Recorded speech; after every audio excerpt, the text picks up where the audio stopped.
Secret Teachings of Jesus Part 4.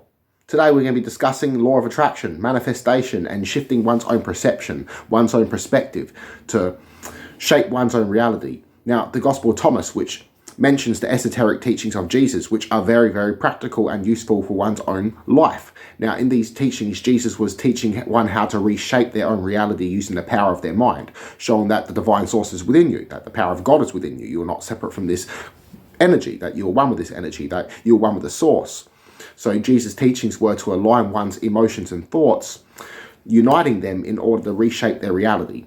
Now, believing in what is unseen is the power of the mind. So creating a world that you've achieved all your goals. So thus acting like your prayers have already been answered. So bringing forth into your reality. Now, this in turn can be used to inspire you, to help you progress. Now, this is letting go of outworldly distractions. So focusing on a single present moment. Now here we have the Gospel of Thomas saying 61. Jesus said, two will rest on a bed. That one will die and the other will live. Now, this is letting go of the outwardly distractions. You have something you desire, but you fear that you're going to fail. This in turn diminishes your progress. So shifting your reality, the quality of your life is the quality of your thoughts. So creating a world that you've achieved your goals and feeling the gratefulness in that moment. So thus this world is not separate from what's within the mind. Now, this is unity of different aspects of ourselves. So the aligning of the inner thoughts and the outer thoughts, the inner world and the outer world, to progress yourself, to develop yourself. Now I'm going to read two verses here. The Gospel of Thomas saying 5. Jesus said, recognize what is in your sight, and that which is hidden from you will become plain to you.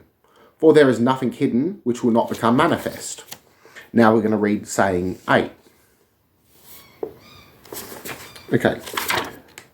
And he said, the man is like a wise fisherman who cast his net into the sea and drew it up from the sea full of small fish. Among them, the wise fisherman found a large fish. He threw all the small fish back into the sea and chose the large fish without difficulty. Whoever has ears to hear, let him hear. So this is letting go of the outwardly distractions, fasting from the world, focusing on the single mind to achieve your goals, to align it with your reality. So your Christ mind, achieving your inner state of heaven, your godly state of being. Now, again, this is shifting your reality. So bringing forth from the reality, acting like your prayers have been answered, law of attraction, manifestation. Now, this is also allying yourself, not denying yourself. So parts of yourself that you don't like to work towards, not to deny, but to shift your perspective, to change negative thoughts into positive thoughts. Jesus also encouraged love, self-love, compassion. So when seeking love, finding things you love in random people that you meet, attractions. Now, this being said, not denying your ego, but using it as a tool to progress yourself, to see yourself in others. Now, this also goes into letting go of the negative aspects, not focusing on them because you're empowering them. So this involves meditation, to reflect, to journey within. You might see the random events of life as misshaping or even focusing your mental energy on the wrong thing. So focusing your mental energies on a single goal, thus aligning your progress to make your life closer to drawing these goals. So often these moments even appear miraculously. So again, you're shifting your perspective. So law of attraction is good or bad. You're focusing on negative, you're going to attract negative. You're thinking positive, you're going to be attracting positive as you're aligned with the positive way of thinking. So thus you're progressing yourself positively to achieving those set goals, your said desired reality. Now, another thing is letting go of these outwardly experiences. This then shifts your mind into the present moment. So you're not focused on the troubles. You're just in that present moment. So in a sense, heaven. So a state of being. So your inner peace. Now we're going to go into the Gospel of Thomas, saying 19. Jesus said, "Blessed is he who came into being before he came into being. If you become my disciples and listen to my words, these stones will minister to you. For there are 5 trees for you in paradise, which remain undisturbed, summer and winter, and whose leaves do not fall. Whoever becomes acquainted with them will not experience death." Now again, this is not being distracted by the outwardly distractions, being in the present moment, shifting your consciousness. So a world that you imagine that you have achieved your goals and feeling that present moment of happiness to shift your perspective. Now, this is using your 5 senses. So these trees, these 5 trees that are undisturbed by external circumstances. So you to be like these trees, to be in that moment of heaven. So channeling your desires towards your desired outcome using the power of your mind, imagination, to bring forth confirmation and inspiration.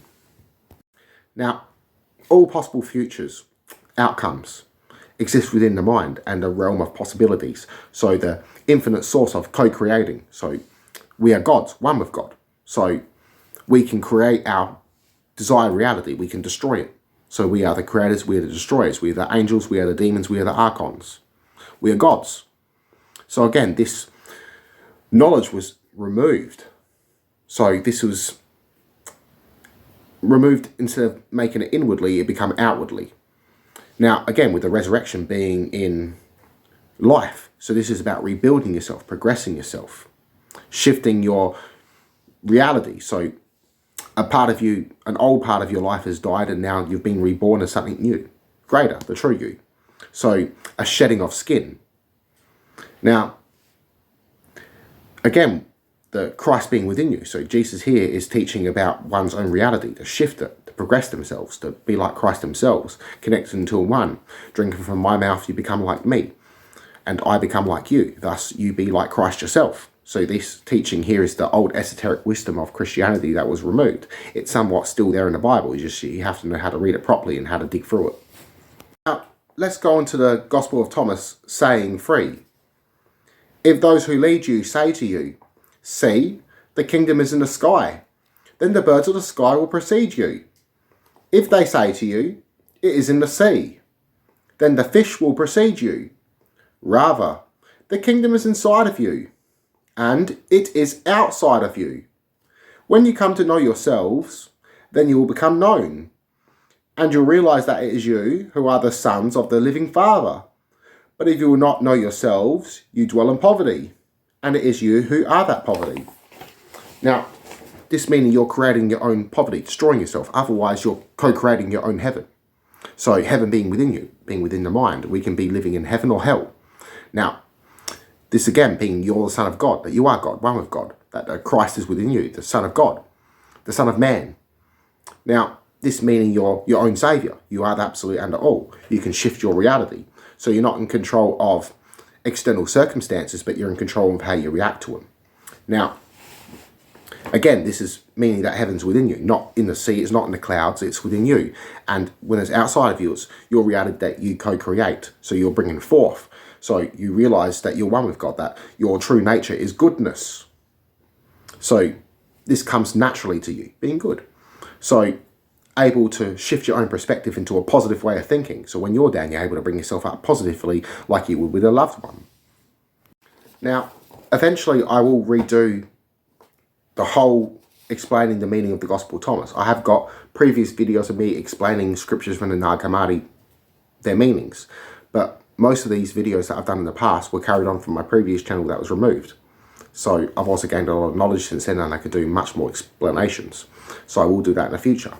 Now, in saying too, Jesus said, "Let him who seeks continue seeking until he finds. When he finds, he'll become troubled. When he becomes troubled, he'll be astonished, and he'll rule over the all." So it's coming to know yourself. So realizing that you're in control. Now, bringing forth your reality, you're astonished at why you didn't know this years ago. That you've come to truly know yourself. Now, again, this goes into the next saying that goes into dwelling in poverty. Those who don't know how to bring forth in themselves, that don't know how to love themselves or love others. They dwell in poverty. They focus on a negative and thus create negative circumstances. Rather be in the positive moment, be in the present, being in your heaven, and bring forth heaven. So bring forth your desired reality. Another thing that Jesus said with ruling over the all, it goes with not being governed by external events or circumstances like regular people. So going inwardly, understand the interconnectedness of all life, that we are God, one with God, that God is all life around us, that we are in the present moment of heaven, that we co-create our heaven.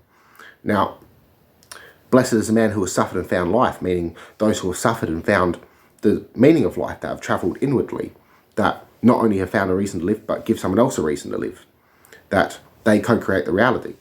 Now, this in turn means the quality of your life is the quality of your thoughts.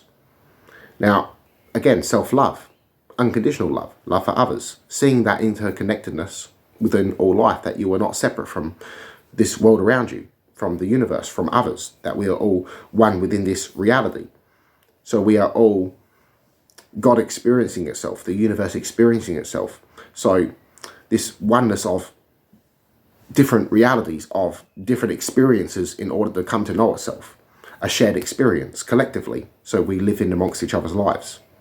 So peace and love everyone, I love you all, connect to one mind and soul. Namaste.